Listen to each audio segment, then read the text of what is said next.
Everyone, welcome to today's lesson. Today we're going to be looking at counterclaims. So we started with argument a little bit last week. Now we're going to focus on bringing in the other side.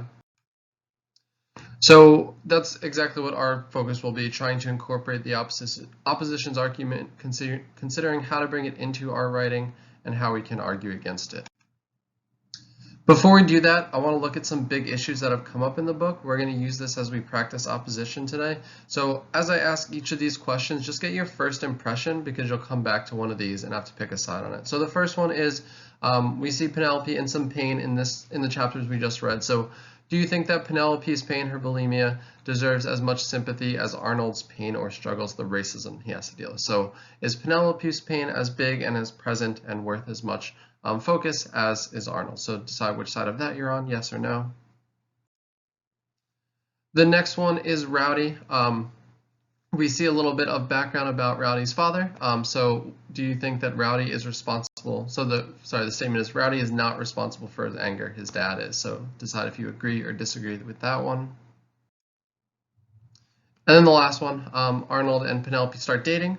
Do you think that Arnold is with Penelope for the right reasons, / is this a good decision for Arnold? So agree or disagree with that one. And you can manipulate that one a little bit if you like the phrase, is it good for Arnold to be with Penelope better?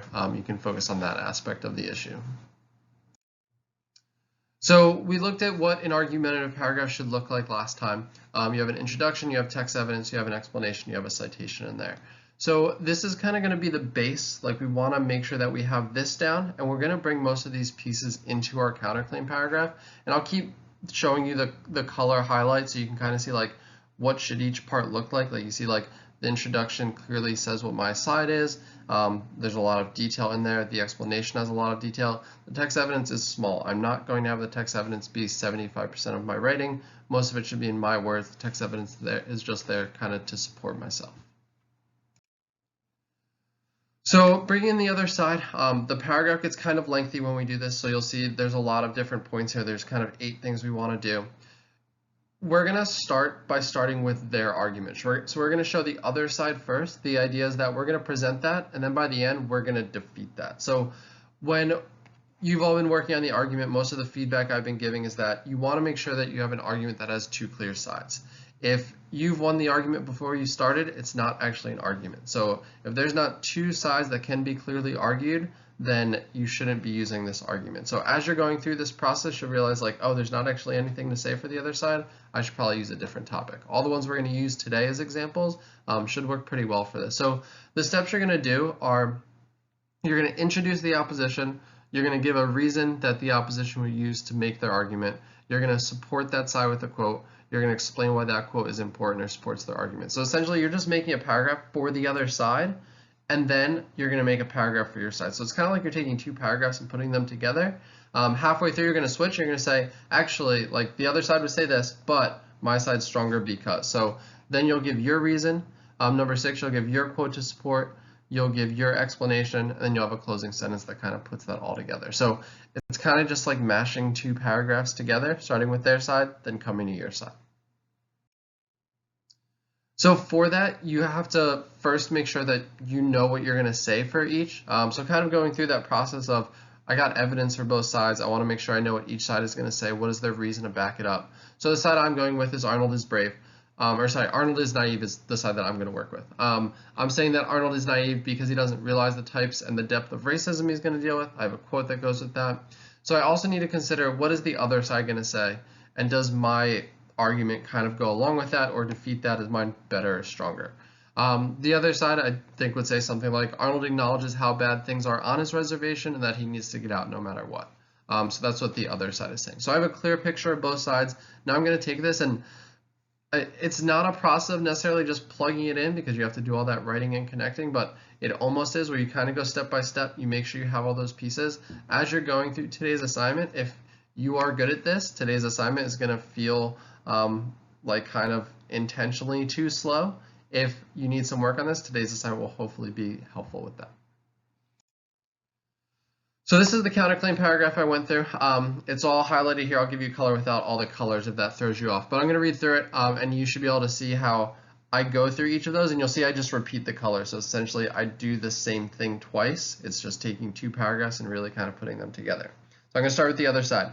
It could be argued that Arnold is brave for attempting to leave the reservation. Arnold acknowledges how dire things are on his reservation and is willing to face anything to better his life. He says to Rowdy, "I have to go. I'm going to die if I don't leave." Arnold knows that whatever he'll face, it can't be as bad as life on the reservation. However, this bravery is actually short-sighted, so I'm directly addressing the other side. I'm saying that they're wrong, and Arnold is being more naive than brave. Although Arnold realizes how dire his situation on the reservation is, again, I'm directly addressing the other side, he doesn't actually realize what's involved in the power dynamics he's attempting to overcome. Arnold isn't aware of all the ways that his people are oppressed, and putting himself into a white school is going to be a tougher challenge than he expects. He realizes how monumental his task is when he's caught off guard that Junior was a weird name. This is one way that his cultural difference stands out, but it certainly won't be the last. Instead of opening new opportunities for himself through his bravery, Arnold is going to run into more oppression and challenges because of his naivete about how oppressive the white people truly are to the Indians. So there's a lot there. It's taking 2 paragraphs and putting them together, but I think by the end I've clearly brought up the other side, I've clearly addressed the other side, I've switched to my other side. So I just want to give you a look at what that looks like in not all colors in case you want to read through it or use it as an example. I encourage you to have this open as you're doing yours. It's a good example of what should go on in there. So you'll notice that I'm using some intentional transitions in there. This is just an easy way to kind of get you started on both sides. So you're starting with the opposition. You might want to start with the phrase like, "It could be argued," "Someone may argue," to let us know that the other side is saying this. And then in that halfway point, when you switch to your side, you want to use something to let them know that you're switching gears. So you might say, "However," but actually, whatever it is that's going to transition us to your side, and then you give us your reason. So if you have that reason planned out already, you just say "however," and then you put your reason, and then you start going into that second part of your paragraph. So for today's assignment, you're going to choose one of 3 arguments. We'll get to the point where you guys are coming up with your own, but for today, I'm going to ask you to work with one of these. So it's those 3 topics we started with, the stuff that came up in the last couple chapters. So Arnold is making the right decision by dating Penelope. You're going to choose that side, or if you're doing the opposition, you'd say Arnold is making the wrong decision. So you already have both of your sides here.